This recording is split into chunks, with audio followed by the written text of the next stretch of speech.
c'est vaincre tes peurs. Clairement, tous, nous avons des peurs. Tous.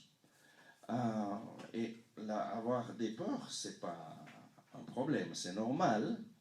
Mais le problème, c'est lorsque ma vie est dominée par la peur. En grec, la parole peur, c'est phobos, qui signifie s'échapper parce que je suis effrayé devant un danger. Je m'échappe parce que je suis effrayé devant quoi? Devant un danger. Et la peur, c'est un intense, comment on appelle ça en français? Trouble émotionnel provoqué par un danger. Mais ce danger peut être réel ou imaginaire. Et lorsque le danger est réel, la peur nous fait nous en aller, nous éloigner du danger. Mais si le danger est imaginaire, et nous réagissons de la même façon que si le danger était réel, on va commencer à avoir une façon de nous comporter qui est anormale. Et on va commencer à avoir des comportements qui sont bizarres et une incapacité de faire face à des situations. Et bon, tous nous avons peur de quelque chose. Quelles sont tes peurs? Peut-être que tu as peur du noir, ou des chats noirs, ou bien des souris, ou bien peur des araignées, ou bien peur des serpents, ou bien peur de ce que les autres pensent de toi, ou bien peur de ce que les autres vont dire, ou bien peur de ne pas réussir à payer les dettes, ou bien peur du lendemain, ou bien peur de la mort, ou bien peur de la maladie. On a tous des peurs. Moi, j'avais une peur fondamentale dans ma vie, c'était la peur de parler en public. Parce qu'à l'âge de 13 ans, je me rappellerai toujours cette expérience magnifique au cycle d'orientation à Montana, Grand Montana, j'ai dû présenter un livre, La grande peur dans la montagne. Je devais présenter devant l'école, on avait 30 minutes. Et moi, j'étais tellement, je voulais tellement le faire bien qu'après 25 minutes, j'étais à la moitié du premier chapitre. Il y avait 10 chapitres. Et le prof me dit, mais il faut que tu ailles un peu plus rapide. Et donc, j'ai perdu complètement le contrôle de la situation. Et pour moi, c'était quelque chose de très humiliant. Et bon, j'ai pas eu une bonne note. Et bon, là, il avait fait quelque chose de très spécial parce que lui donnait une note et la classe donnait aussi une note. Alors lui m'a donné 5, la classe m'a donné 4.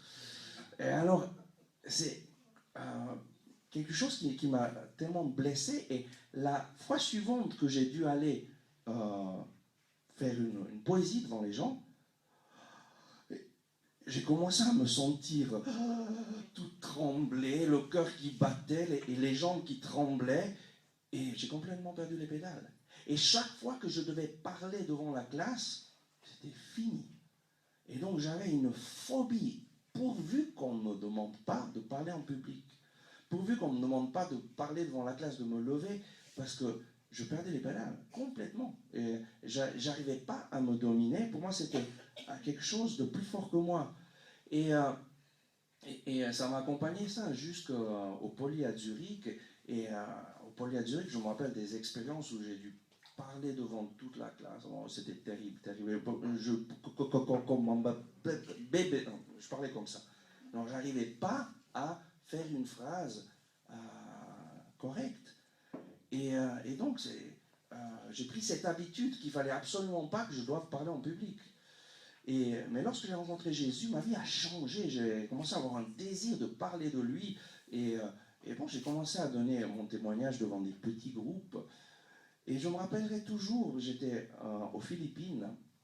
Et là, il y avait le groupe El Shaddai qui fêtait leur 8e anniversaire avec...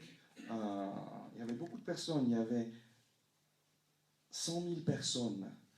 Et quand, ouais, moi j'étais blanc, les Philippins m'arrivent là, alors j'avais ma tête blanche qui sortait de tout le monde, alors on m'a vu, et directement ils m'ont dit, ah viens, viens, ils m'ont fait présenter aux responsables, et une des responsables me dit, waouh, c'est super chouette que tu es là, alors tu vas donner ton témoignage. Et moi, très très humble, oh non, non, non, moi mon témoignage, je ne le donne pas.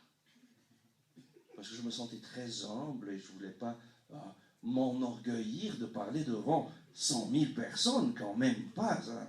Non, en fait, j'avais tellement la trouille que j'ai dit non. Et bon, ils m'ont respecté. Mais alors que la rencontre continuait, j'ai commencé à sentir une douleur et une tristesse.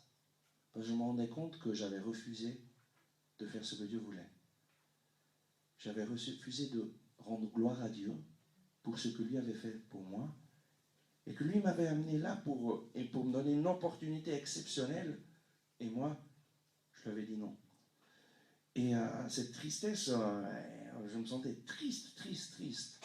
Et je lui ai demandé pardon au Seigneur, et je lui ai dit, bon, Seigneur, là j'ai compris, la prochaine fois qu'on me demande de donner de mon témoignage, je le donnerai. Mais dans le fond de mon cœur, je pensais, pourvu que ce ne soit pas trop vite. Et en fait, ça n'a pas été tellement vite, parce que ça a passé pas mal de temps.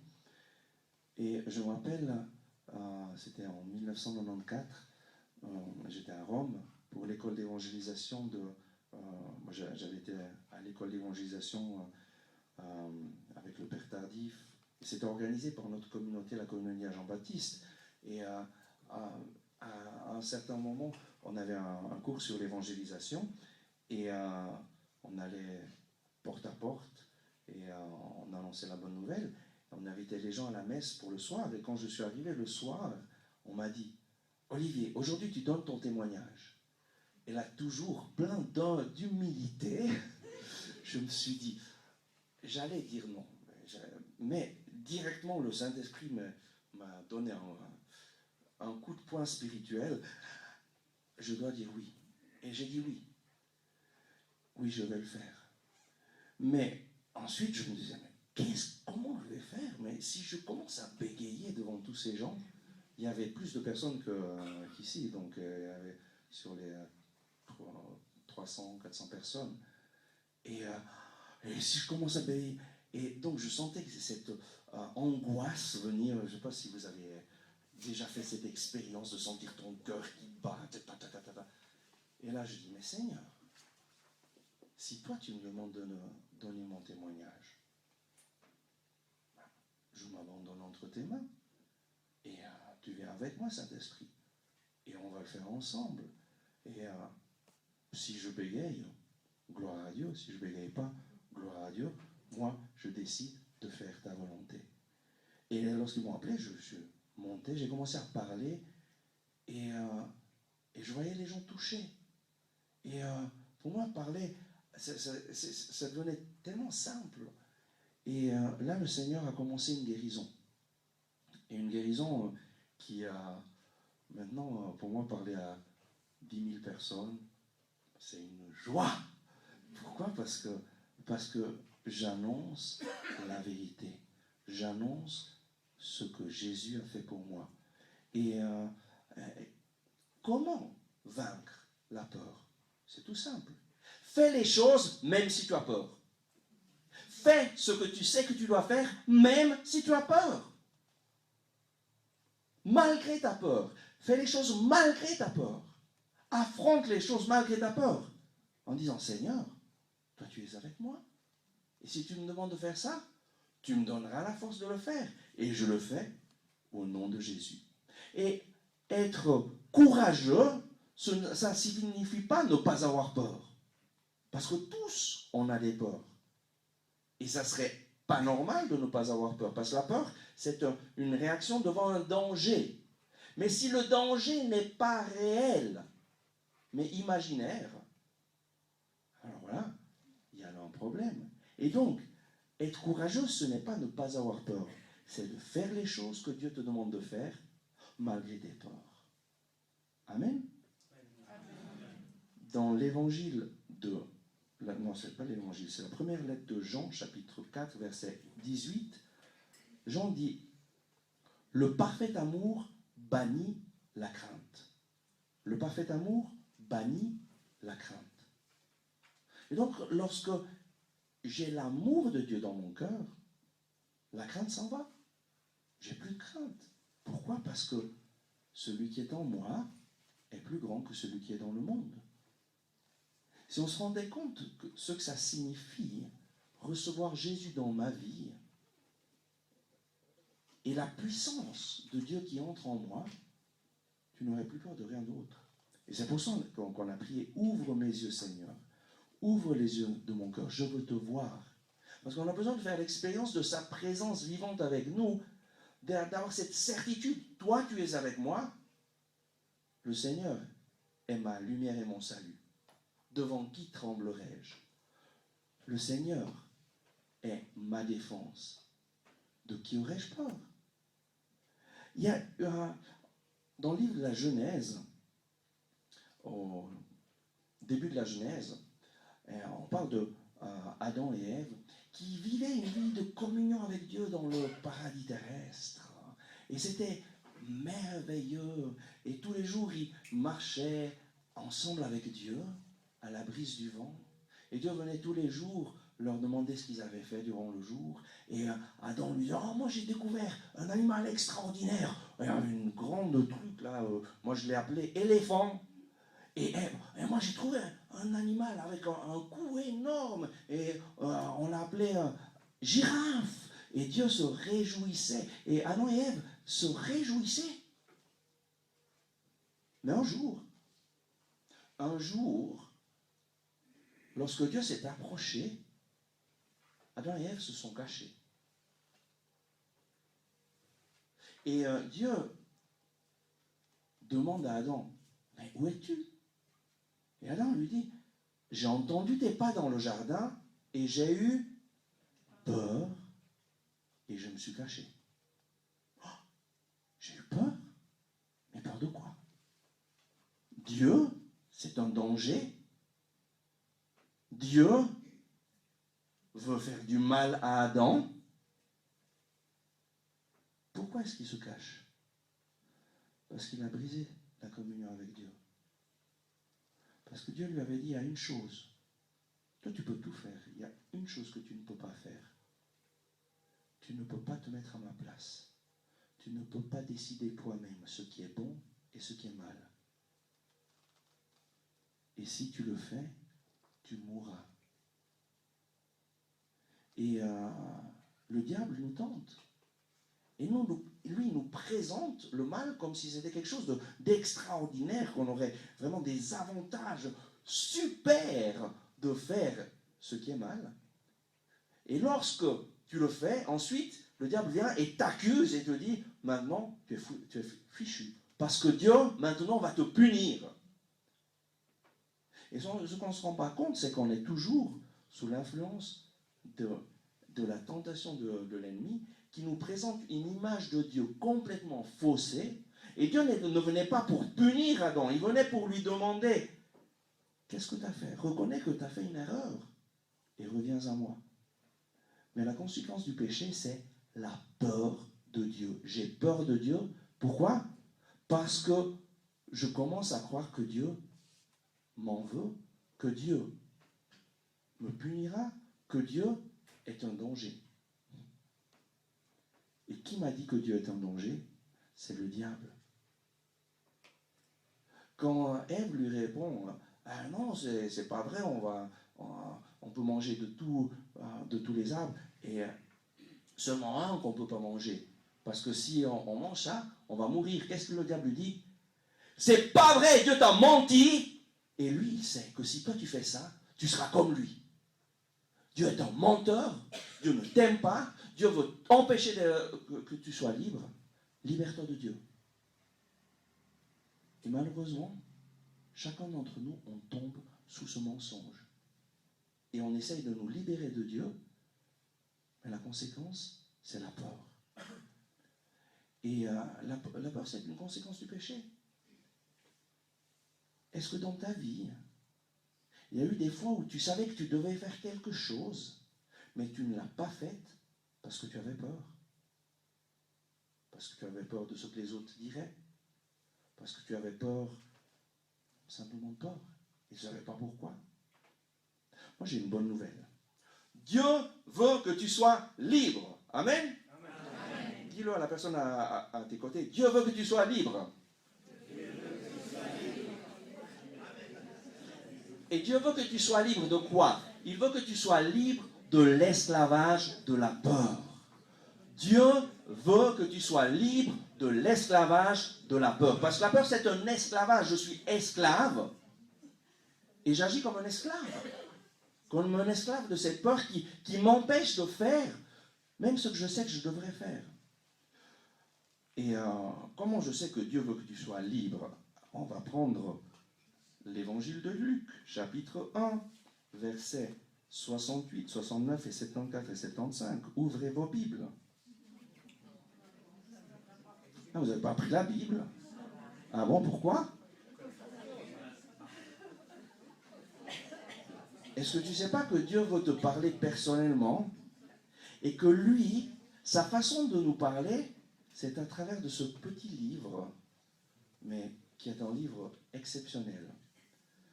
Moi, j'ai commencé à le lire à l'âge de 22 ans.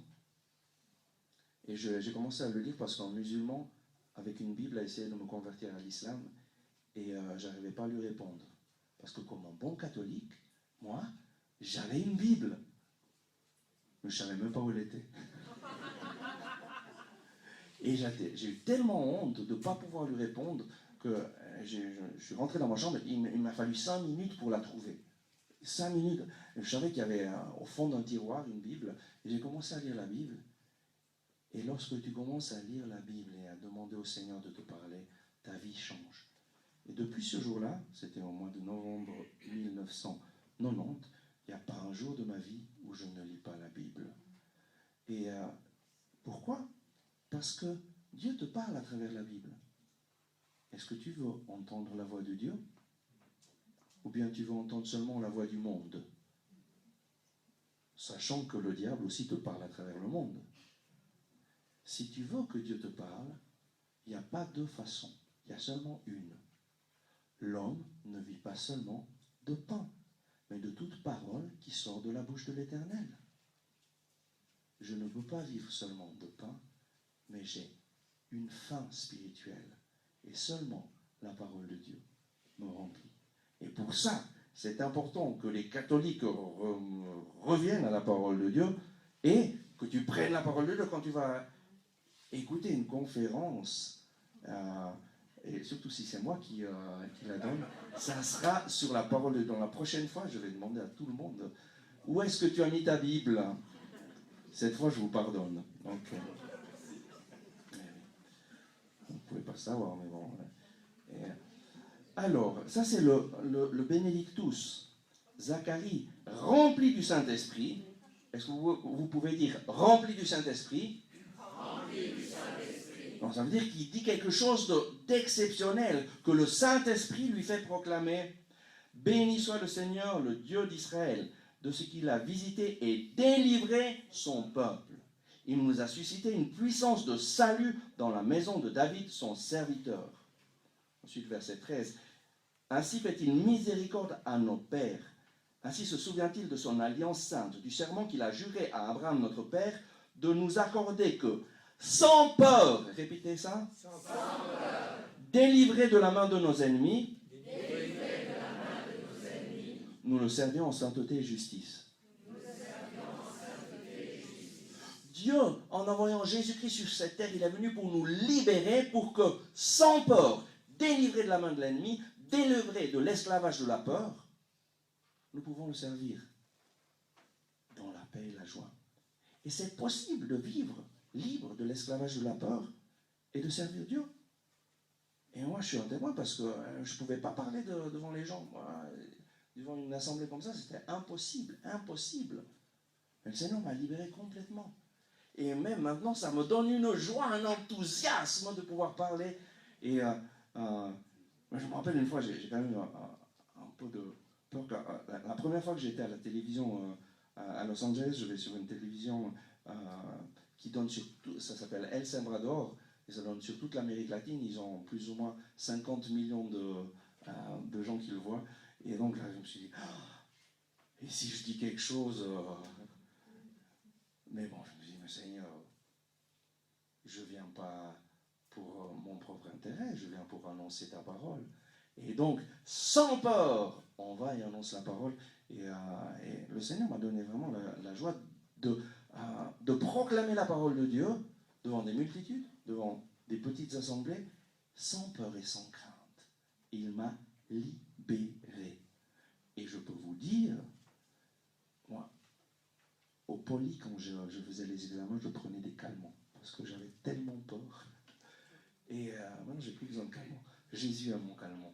Amen. Et donc, c'est possible de vivre libre de la peur. Il y a deux types de peur. La peur légitime, c'est c'est la crainte de Dieu. En Matthieu, chapitre 10, ouvrez vos Bibles, ceux qui l'ont. Il n'y a pas beaucoup qui vont l'ouvrir, mais bon. Ok. Matthieu, chapitre 10, versets 28 à 31, Jésus nous parle de la crainte de Dieu, de la peur qui est légitime, de la crainte qui est légitime. Matthieu 10, 28, 31. Ne craignez rien de ceux qui tuent le corps, mais ne peuvent tuer l'âme. Craignez plutôt celui qui peut perdre dans la géhenne à la fois l'âme et le corps, Dieu. Ne vantons pas de passereaux pour un as, et pas un d'entre eux ne tombera au sol à l'insu de votre Père. Et vous donc, vos cheveux même sont tous comptés. Soyez donc sans crainte. Vous valez mieux, vous, qu'une multitude de passereaux. Et donc Jésus nous dit, le seul que nous avons le droit de craindre, c'est Dieu. Mais soyez sans crainte, parce qu'il est ton Père. Il t'aime. Et ta valeur, c'est bien plus qu'un petit oiseau. La crainte de Dieu, c'est pas la trouille de Dieu. C'est pas la peur que Dieu me punira, me fera du mal. Non. La crainte de Dieu, c'est un respect profond de Dieu qui m'aime. Et le désir ardent de ne rien faire qui soit en dehors de sa volonté. Le désir ardent de ne rien faire qui ne lui soit pas agréable. Le désir ardent de ne pas l'offenser. La crainte de Dieu, c'est haïr le mal. Et la crainte de Dieu, ça me fait honorer Dieu comme un père. Je sais qu'il m'aime. Je suis sans crainte. Je désire seulement ne rien faire qui soit en dehors de la volonté de Dieu. Je désire l'aimer. Lui, il est le juge suprême. Et donc, je veux être devant lui sans tâche. Dans le livre des Actes des Apôtres, il y a un passage où les apôtres, on leur interdit absolument de parler au nom de Jésus. Ils venaient de faire un miracle extraordinaire. Un impotent de naissance avait été guéri. Mais bon, à cause de ça, tous les gens commençaient à venir vers les apôtres, à se convertir. Et donc les chefs des Juifs les arrêtent, les mettent en prison. Ensuite, ils les battent de verge et ils leur disent, donc c'est Actes des Apôtres, chapitre 4, verset 19-20, donc verset 18. Ils les rappelèrent donc et leur défendirent de souffler mots et d'enseigner au nom de Jésus. Mais Pierre et Jean de leur rétorquer, s'il est juste aux yeux de Dieu de vous obéir plutôt qu'à Dieu, à vous d'en juger. Nous ne pouvons pas, quant à nous, ne pas publier ce que nous avons vu et entendu. Wow. Nous ne pouvons pas, quant à nous, ne pas publier ce que nous avons vu et entendu. Nous obéirons à Dieu. Et obéir à Dieu, c'est faire ce qui est juste. Et la crainte de Dieu, c'est le désir ardent de faire ce qui est juste et de ne rien faire qui est en dehors de la volonté de Dieu. Dans le psaume 110, c'est 110, 111, verset 10, psaume 110, 111, verset 10, qui a la Bible, l'ouvre. C'est excellent quand tu as la Bible, tu peux l'ouvrir, tu peux souligner, tu peux écrire. Aussi, je vois qu'il n'y a personne d'entre vous qui a pris quelque chose pour écrire. Vous savez, moi j'ai une mémoire qui est très volatile. Et donc, quand je vais dans des conférences, j'écris. Pourquoi? Parce que je sais que je vais oublier si je n'écris pas. Mais bon, je sais que vous avez des mémoires d'éléphants. C'est super. Donc, vous allez tout retenir. Vous avez une mémoire excellente. Moi, je n'ai pas cette chance-là. Priez pour moi que le Seigneur me donne la même mémoire que vous avez. Amen. Psaume 110, verset 10. Principe du savoir, la crainte de Yahvé. Bien avisé, tous ceux qui s'y tiennent. Sa louange demeure à jamais. Principe du savoir, de sagesse, la crainte de Dieu. Craindre Dieu, honorer Dieu, c'est le principe de sagesse. C'est la plus grande sagesse.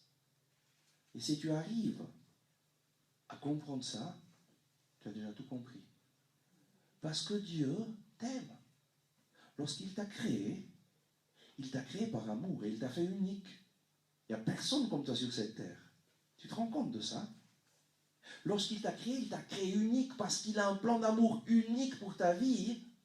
Et ce qu'il a mis en toi, ce qu'il a fait de toi, c'est pour que toi, tu sois un instrument entre ses mains pour que le règne de Dieu vienne sur cette terre. Et Dieu veut utiliser chacun d'entre nous d'une façon personnelle, unique. Il veut avoir une relation personnelle avec toi. Et lui, il veut le meilleur pour toi. Il t'aime. Il t'aime, il t'aime, il t'aime. Et donc, désirer faire sa volonté, c'est tout à ton avantage. Parce que tu vas recevoir la paix, la joie, le bonheur, tu vas vivre une vie de victoire, libérée de la crainte. Amen. Sans la crainte de Dieu, on va avoir peur des hommes. Et on va essayer de faire plaisir aux hommes. Parce qu'on a peur de ce que les autres vont penser. Et alors on va agir selon ce que les autres vont penser. On essaye de faire ce qui va faire plaisir aux autres. Mais à la fin, on peut nous tromper de grand, vraiment. Sans la crainte de Dieu, on va avoir peur du diable. Il y a plein de gens qui ont peur du diable. Il y a plein de gens qui viennent. Oh, on m'a fait du mal. Et il s'est passé ça. Il s'est passé ça. Et il y a des gens qui m'ont jeté un mauvais sort. Et il y a des gens qui. Je dis, mais toi, tu crois plus en la puissance du diable ou bien en la puissance de Dieu? Jésus, lorsqu'il est venu sur la terre, il est venu pour une chose, détruire les œuvres du diable. Il les a détruites en mourant sur la croix. Et en mourant sur la croix, il a prié pour toi et moi. Père, pardonne-leur parce qu'ils ne savent pas ce qu'ils font. Père, pardonne-leur parce qu'ils ne savent pas ce qu'ils font. Jésus, en mourant et en ressuscitant, il a écrasé la tête de Satan. Il a vaincu Satan. Et Satan est un ennemi vaincu pour toujours. Et donc, si tu accueilles Jésus dans ta vie, la Bible dit, Jésus est venu chez les siens ne l'ont pas reçu, mais à ceux qui l'ont reçu, il a donné le pouvoir de devenir enfants de Dieu, à ceux qui croient en son nom. Et lorsque tu le reçois dans ta vie, il transforme ta vie, il fait de toi un enfant de Dieu et tu commences à vivre comme un enfant de Dieu. Dieu est ton Père, Dieu est mon Père, moi j'ai confiance en lui. Moi je me rappelle, quand j'étais petit, qu'on se battait, moi je disais à mes copains, j'avais 5 ans, 6 ans. Attention, parce que si tu continues, moi je vais dire à mon papa de venir et lui il va t'électrocuter. Eh oui, parce qu'il a électricien, mon papa. Et donc moi j'étais sûr que mon papa c'était le plus fort du monde et qu'il allait me défendre. Mais c'est pour ça que Jésus dit, le royaume de Dieu appartient à ceux qui sont comme des petits enfants. Qu'est-ce que ça signifie? Que j'ai une confiance absolue en Dieu comme Père. Parce qu'un enfant a une confiance absolue en son papa. Et j'ai besoin, et nous avons besoin, toute notre vie sur cette terre a ce sens. Apprendre à avoir confiance en lui. Et plus tu as confiance en lui, plus tu vas être heureux. Et comment avoir cette confiance si ce n'est en l'invitant dans ta vie, en le remerciant et en décidant de croire en ce qu'il te dit. Ça, donc je vous ai parlé de la peur, de la crainte de Dieu, qui est une crainte légitime, mais l'autre crainte, c'est une crainte illégitime. La crainte illégitime, c'est la crainte des hommes ou la crainte du diable. Proverbe 29, 25. Ouvrez vos Bibles. Et avec moi, vous allez tout le temps ouvrir la Bible. Donc, la prochaine fois, vous venez avec la Bible, ok? Et au moins avec quelque chose pour écrire, comme ça, vous pouvez, si vous avez oublié la Bible, vous pouvez vous rappeler. Proverbe 29, 25. Voilà. Trembler devant les hommes est un piège. Répétez ça. Trembler devant les hommes est un piège. Qui se confie en Yahvé est en sûreté. Trembler devant les hommes est un piège. Qui se confie en Yahvé est en sûreté. Si nous tremblons devant les hommes, si nous avons peur des gens, de ce qu'ils peuvent penser, de ce qu'ils peuvent dire, de ce qu'ils peuvent faire, qu'est-ce que ça va faire? Ça va bloquer ta vie. Tu vas être complètement bloqué et tu ne vas pas faire ce que Dieu veut que tu fasses. Et donc, deuxièmement, tu ne vas pas obéir à Dieu. Tu vas obéir aux hommes. Troisièmement, tu ne vas pas faire ce que Dieu te demande de faire. Et même, tu vas préférer ne pas écouter Dieu parce que tu as peur que Dieu te demande de faire quelque chose que tu ne voudrais pas faire. Mais pourquoi est-ce qu'on a peur de Dieu? Parce qu'on n'a pas confiance en Dieu et parce qu'on ne croit pas que lui est un Père. On n'a pas cette expérience de Dieu comme Père. Et donc, qu'est-ce qui se passe si nous avons peur des gens, de ce qu'ils pensent, disent ou font? Nous perdons la bénédiction de Dieu. Dieu te bénit et te bénit continuellement, mais tu es incapable de recevoir sa bénédiction parce que tu te coupes de Dieu par peur de Dieu, comme Adam, lorsque Dieu vient vers lui pour le réconcilier, qu'est-ce qu'il fait Adam? Il se cache parce qu'il a peur. Et quand Dieu lui demande, mais Adam, est-ce que tu as fait ce que je t'ai dit de ne pas faire? Qu'est-ce qu'Adam lui répond? Ben, pas du tout, Seigneur, moi j'ai rien fait du tout, c'est la femme. Et tu sais quoi, Dieu? C'est la femme que toi tu m'as donnée. Avant la femme, il n'y avait aucun problème. Donc toi tu es responsable, c'est toi le responsable, Dieu. La femme que toi tu m'as donnée, c'est elle qui m'a fait tomber. Donc, Seigneur, moi je suis saint, je suis pur, j'ai rien fait de mal, mais c'est toi qui as permis ça. Et donc, toi, tu n'es pas un bon Dieu. Et peut-être que bien souvent, tu es tombé dans ce piège. Et on tombe tout le temps dans ce piège. Dieu vient vers nous avec amour pour que nous nous réconcilions avec lui. Et nous, qu'est-ce qu'on fait? On accuse Dieu. Et on ne veut pas reconnaître nos torts. Et donc on perd la bénédiction de Dieu et ensuite le diable nous vole la liberté, nous rend esclaves de cette peur. Il nous vole la paix, il nous vole la confiance en Dieu, il nous vole les bénédictions et nous vivons comme des orphelins et pas comme des enfants de Dieu. Et peut-être que parmi nous, il y a quelques orphelins. Des orphelins spirituels, je suis en train de parler. Peut-être que toi, tu te sens orphelin. La bonne nouvelle, c'est que Jésus est venu pour vaincre. Il y a des gens qui ont peur de la maladie. Alors moi, je voudrais conclure avant de prier avec un petit témoignage. Parce que ce qui se passe maintenant dans ma vie, moi je pense qu'il y a une quinzaine d'années en arrière, j'aurais commencé à avoir vraiment peur. Mais ça arrivait juste au bon moment. Il y a 3 ans en arrière, je me rappelle un jour, je sors de la voiture et rapidement, et je tombe par terre. j'ai perdu l'équilibre. Bon, je pensais, bon, c'est parce que je suis sorti brusquement. Et je faisais du jogging et je ramasse le trottoir et je tombe. Bon, c'est étrange, bon. Peut-être que je n'ai pas assez d'exercice. Et plus ça va en avant, petit à petit, j'ai toujours plus de difficultés à courir dans les endroits un peu difficiles, en montagne ou dans les escaliers. Et bon, je me suis dit, bon, bah, Seigneur, guéris-moi, ça va passer. Mais ça ne passait pas. Et l'année dernière, un docteur aux États-Unis m'a dit, absolument, il faut que tu fasses la résonance magnétique. Tu ne peux pas jouer avec ça. Ils m'envoient faire la résonance magnétique et non, ils n'ont rien trouvé. Et bon, alors je rentre en Suisse parce que l'assurance paye seulement les choses d'émergence, on dit d'urgence. Donc je rentre en Suisse l'année dernière et le docteur me fait faire tous les analyses. Bon. Et à la fin, il ne trouve rien du tout. Donc lui me dit, il n'y a rien de grave, il ne faut pas t'en faire, continue. Et donc je repars aux États-Unis, mais ça devient toujours pire. Et bon, les gens autour de moi se faisaient beaucoup de soucis. Moi je dis, bon Seigneur, ma vie est entre tes mains. Et donc, qu'est-ce que... moi, je veux faire ta volonté.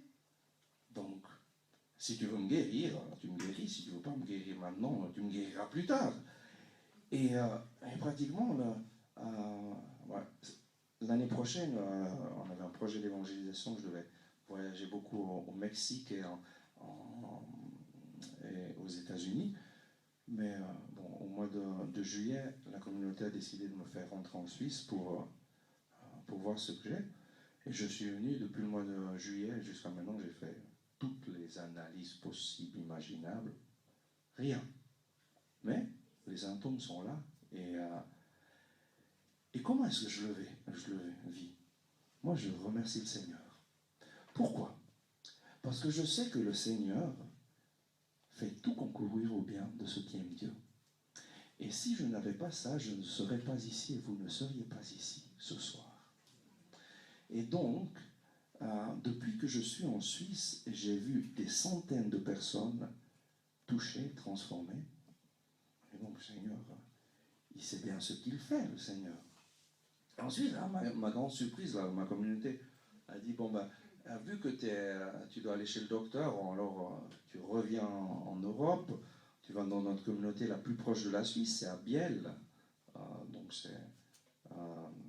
Biel, c'est un peu au nord de l'Italie, juste au fond de la vallée d'Aoste. Donc en 3 heures, je suis ici. Et puis, je vais en Suisse, donc évangélise en Suisse, fonde notre communauté en Suisse, fait... ah bon, Seigneur, merci. Et voilà, je suis là pour ça. Et je sais pas quelle aventure le Seigneur va nous donner en Suisse, mais pour moi, il y a quelque chose qui est en train de se passer. Et c'est extraordinaire. Moi, j'ai vu, c'est 2 mois que je suis ici. Le Seigneur m'a ébahi, et donc je me laisse ébahir, et je le remercie. Peur de la maladie. Pourquoi? Si tout concourt au bien de ceux qui aiment Dieu, qu'est-ce qui peut se passer de mal? Dieu ne nous a pas créés pour vivre sur cette terre pour toujours. Dieu nous a créés pour lui, et il y a une certitude. Nous allons tous mourir. Nous allons tous mourir. Alléluia. Nous allons tous mourir. Alléluia. Tu peux proclamer ça. Nous allons tous mourir. Alléluia. Et la mort, c'est un passage qui nous mène à la vie, à Dieu. Mais c'est clair que tu peux le vivre comme ça si avant ta mort, tu vis une vie de communion avec Dieu. Et tu vis cette victoire libéré de la crainte et de la peur de nos ennemis. Parce que Jésus te libère. Et maintenant, je voudrais entrer un peu dans la prière. Et vraiment prier pour que tu sois libre de tes peurs. Moi, je t'invite à penser à tes peurs, à ce qui te fait le plus peur maintenant.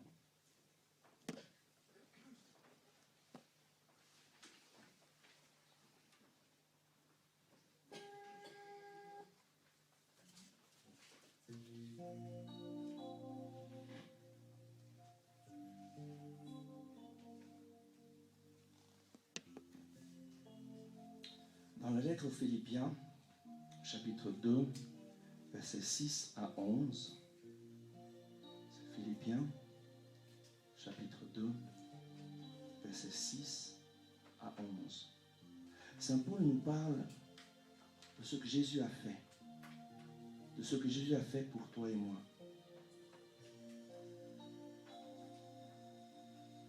Jésus, de condition divine, ne retint pas jalousement le rang qui l'égalait à Dieu. Il s'anéantit lui-même, prenant condition d'esclave et devenant semblable aux hommes. S'étant comporté comme un homme, il s'humilia plus encore, obéissant jusqu'à la mort et à la mort sur une croix. Et aussi Dieu l'a-t-il exalté et lui a-t-il donné le nom qui est au-dessus de tout nom, pour que tout, au nom de Jésus, s'agenouille au plus haut des cieux, sur la terre et dans les enfers, et que toute langue proclame que Jésus-Christ est le Seigneur, à la gloire de Dieu le Père. Jésus s'est humilié. Jésus s'est laissé clouer au bois de la croix pour porter dans son corps mes péchés, tes péchés, tout ce qui te sépare de Dieu. Obéissant jusqu'à la mort et à la mort sur une croix. Et Dieu l'a exalté et lui a donné le nom de Jésus. Dieu sauve. Un nom qui est au-dessus de tout nom. Et toutes les peurs, tous les diables, tous les démons, Satan et tous les hommes, au nom de Jésus, s'agenouillent. Au plus haut des cieux, sur la terre et dans les enfers. Jésus a vaincu le diable. Et il l'a vaincu pour toi. Pour que tu puisses vivre dans la victoire. Et recevoir Jésus-Christ dans ta vie comme ton sauveur. Celui qui te sauve de cette situation qui te cause tellement de peur, d'angoisse. Pour qu'il te sauve et te donne une vie nouvelle.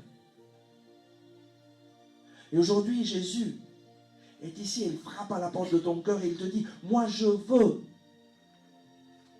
te sauver. Je veux te sauver, je veux que toi, tu puisses me recevoir et recevoir ma victoire. Et la parole de Dieu dit que tout genou se plie dans le ciel, sur la terre et dans les enfers, au nom de Jésus.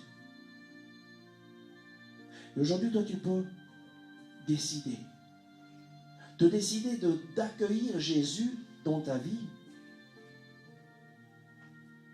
en disant oui à ton baptême, parce que le baptême c'est ça, c'est accueillir Jésus dans notre vie. Mais nous avons tous été baptisés enfants et bien souvent nous n'avons jamais adhéré pleinement à ce que ça signifie.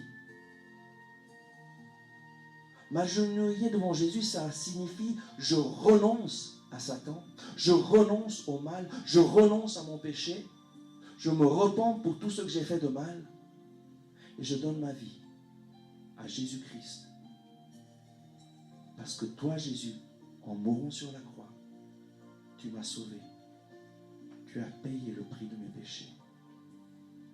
Et en ce moment, moi je t'invite, en signe, ça c'est qui le veut. Et si tu veux vraiment remettre ta vie entre les mains de Jésus, moi je t'invite à te mettre à genoux. Et à te mettre à genoux pour dire, Jésus, je me mets à genoux devant toi. Je t'invite à te mettre à genoux et toujours avec les yeux fermés.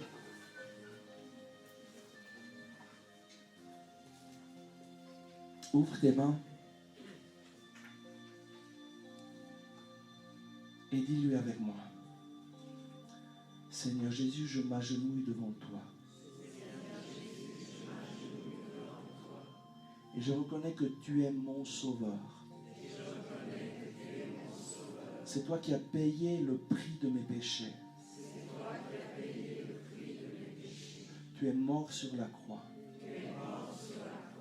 pour me pardonner, pour me libérer, pour faire de moi une personne nouvelle.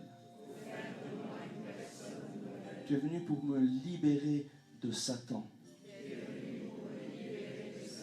Tu es venu pour me libérer de l'esclavage du péché. Tu es venu pour me libérer de l'esclavage de la peur. Aujourd'hui, je me repens de tous mes péchés. Et je te demande pardon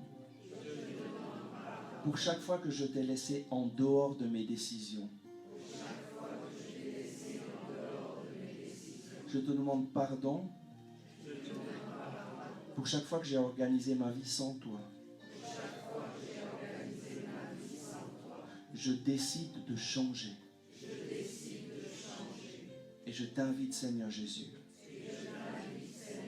entre dans ma vie et sauve-moi. Tu es mon sauveur et je te proclame Seigneur de toute ma vie. Dis-moi ce que je dois faire. Montre-moi ce que tu désires pour moi. Je désire faire ta sainte et parfaite volonté.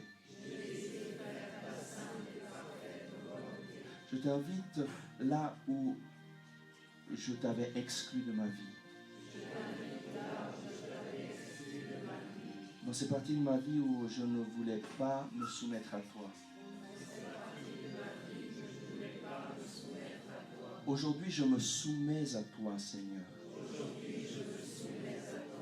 Je te donne ma vie. Fais de moi ce qu'il te plaira. Quoi que tu fasses de moi, je te remercie. Je suis prêt à tout.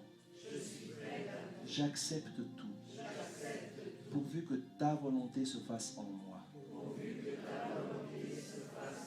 Je ne désire rien d'autre. Je veux vivre avec toi pour tous les jours de ma vie. Tu es mon roi. Tu es mon protecteur. Viens, Seigneur Jésus. Viens, Seigneur Jésus.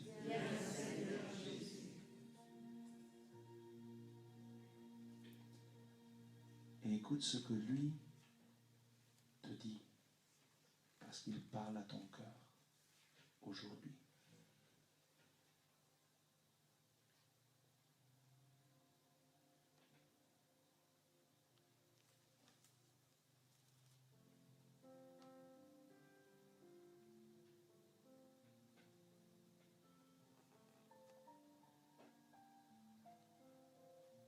Merci Seigneur Jésus parce que toi tu es venu pour nous relever, pour nous faire participer à ta victoire.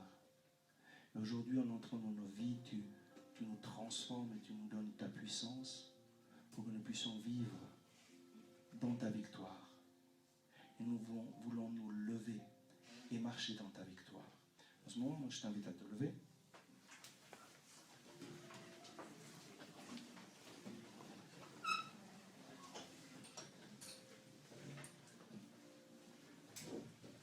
Dans le livre des Proverbes, au chapitre 29, verset 25, que nous avons lu,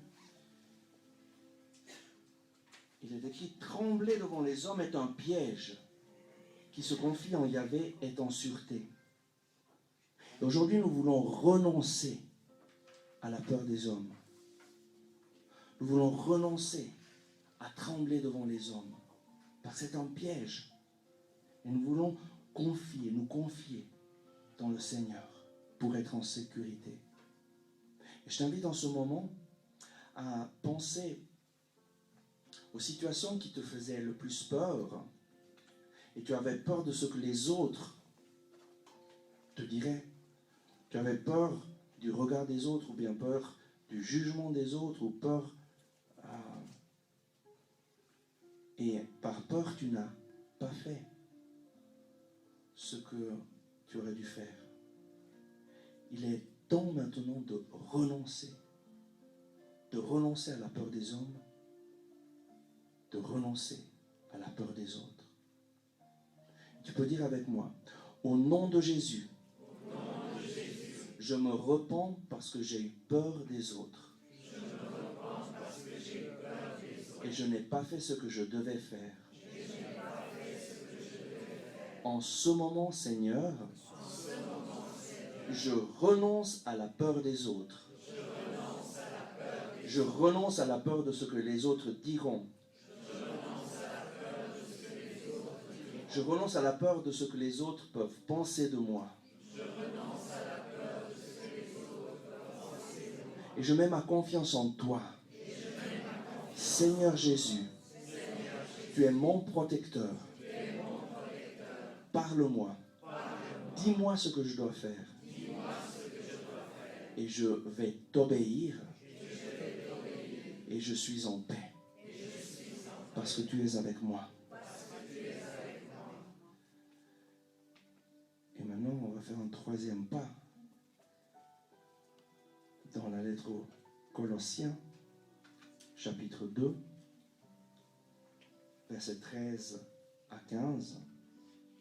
Saint Paul nous parle de l'œuvre de rédemption de Jésus pour nous. Et je voudrais que tu reçoives cette parole pour toi dans ta vie, aujourd'hui. C'est Colossiens 2, 13, 15. Vous qui étiez morts du fait de vos fautes, il vous a fait revivre avec Jésus-Christ. Il nous a pardonné toutes nos fautes. Il a effacé au détriment des ordonnances légales la cédule de notre dette qui nous était contraire. Il l'a supprimée en la clouant à la croix. Il a dépouillé les principautés et les puissances des ténèbres et les a données en spectacle à la face du monde, en les traînant dans son cortège triomphal.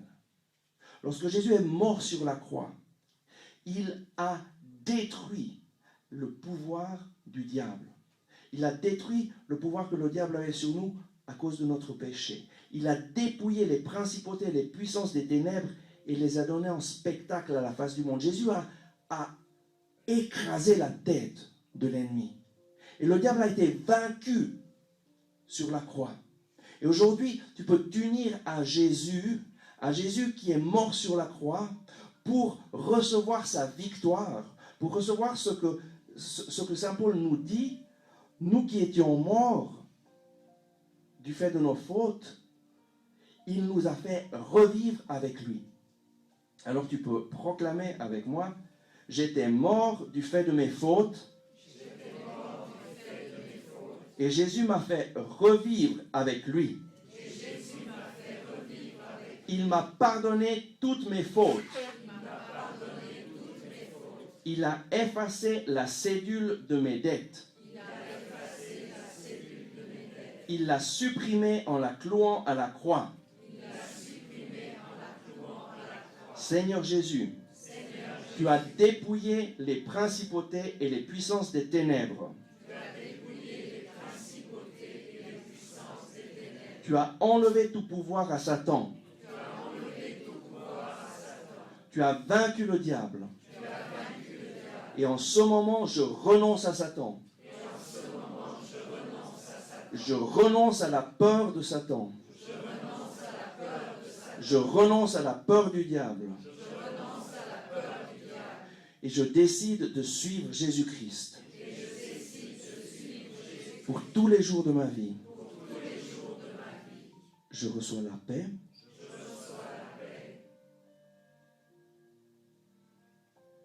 Ah oui, Seigneur Jésus, je reçois ta paix. Entre dans mon cœur.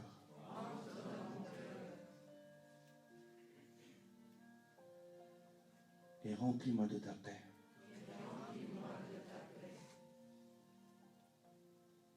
Je reçois la confiance en Dieu. Seigneur, j'ai confiance en toi. Je sais que tout concourt au bien de ce que tu aimes.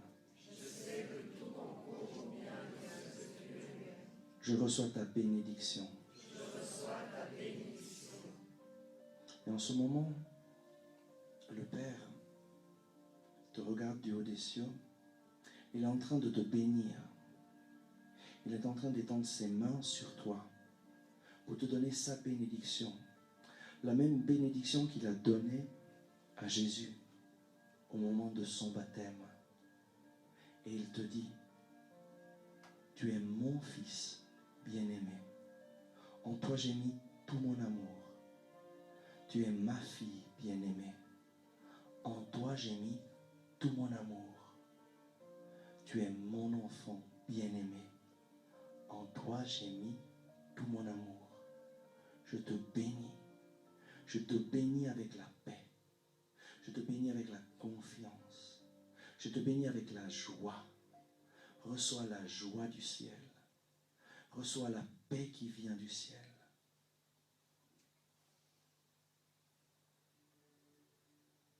Et en ce moment, tu peux lui dire ton désir de marcher avec lui. Je t'invite à lui parler dans ton cœur pour lui dire, oui Seigneur, moi je veux faire ta volonté. Je veux faire ce qu'il te plaît.